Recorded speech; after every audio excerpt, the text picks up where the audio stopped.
Hello दोस्तों, राधे राधे। स्वागत है आपका हमारे चैनल ज्ञान संचयन में। इस एकादशी का नाम सफला एकादशी है। इस एकादशी के देवता श्री नारायण हैं। विधि पूर्वक इस व्रत को करना चाहिए। जिस प्रकार नागों में शेषनाग, पक्षियों में गरुड़, सब ग्रहों में चंद्रमा, यज्ञों में अश्वमेध और देवताओं में भगवान विष्णु श्रेष्ठ हैं, उसी तरह सब व्रतों में एकादशी का व्रत श्रेष्ठ है। जो मनुष्य सदैव एकादशी का व्रत करते हैं, उन लोगों पर भगवान विष्णु की विशेष कृपा होती है। आइए चलते हैं व्रत कथा की ओर। चंपावती नगरी में एक महिष्मान नाम का राजा राज्य करता था। उसके 4 पुत्र थे। उन सब में लुम्पक नाम वाला बड़ा राजपुत्र महापापी था। वह पापी सदा परस्त्री और वेश्यागमन तथा दूसरे बुरे कामों में अपने पिता का धन नष्ट किया करता था। सदैव ही देवता, ब्राह्मण, वैष्णवों की निंदा किया करता था। जब राजा को अपने बड़े पुत्र के ऐसे कुकर्मों का पता चला तो उन्होंने उसे अपने राज्य से निकाल दिया।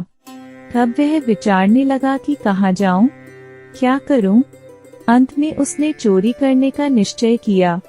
दिन में वह वन में रहता और रात्रि को अपने पिता की नगरी में चोरी करता तथा प्रजा को तंग करने और उन्हें मारने का कुकर्म करता।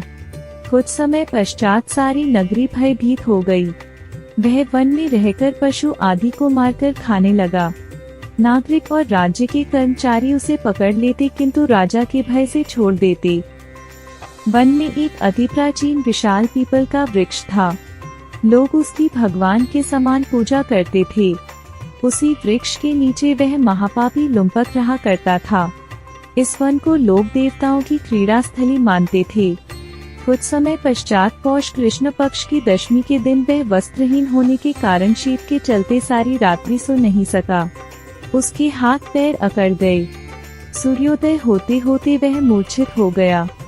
दूसरे दिन एकादशी को मध्याह्न के समय सूर्य की गर्मी पाकर उसकी मूर्छा दूर हुई। गिरता पड़ता वह भोजन की तलाश में निकला। पशुओं को मारने में वह समर्थ नहीं था। पेड़ों के नीचे गिर हुए फल उठाकर वापस उसी पीपल वृक्ष के नीचे आ गया।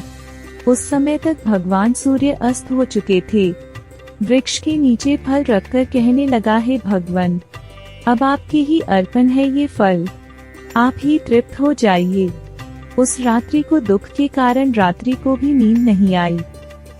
उसके इस उपवास और जागरण से भगवान अत्यंत प्रसन्न हो गए और उसके सारे पाप नष्ट हो गए। दूसरे दिन प्रातः एक अति सुंदर घोड़ा अनेक सुंदर वस्तुओं से सजा हुआ उसके सामने आकर खड़ा हो गया। उसी समय आकाशवाणी हुई कि हे राजपुत्र, श्री नारायण की कृपा से तेरे पाप नष्ट हो गए हैं। अब तू अपने पिता के पास जाकर राज्य प्राप्त कर।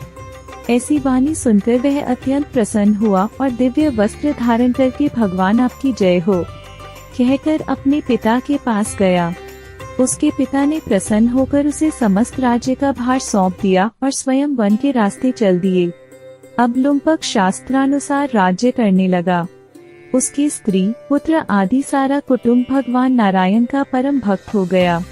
वृद्ध होने पर वह भी अपने पुत्र को राज्य का भार सौंपकर वन में तपस्या करने चला गया और अंत समय में वैकुंठ को प्राप्त हुआ। जो मनुष्य इस परम पवित्र सफला एकादशी का व्रत करता है, उसे अंत में मुक्ति मिलती है। जो नहीं करते वे पूंछ और सींगों से रहित पशुओं के समान हैं। इस सफला एकादशी के महात्म्य को पढ़ने से अथवा श्रवण करने से मनुष्य को अश्वमेध यज्ञ का फल मिलता है। राधे राधे।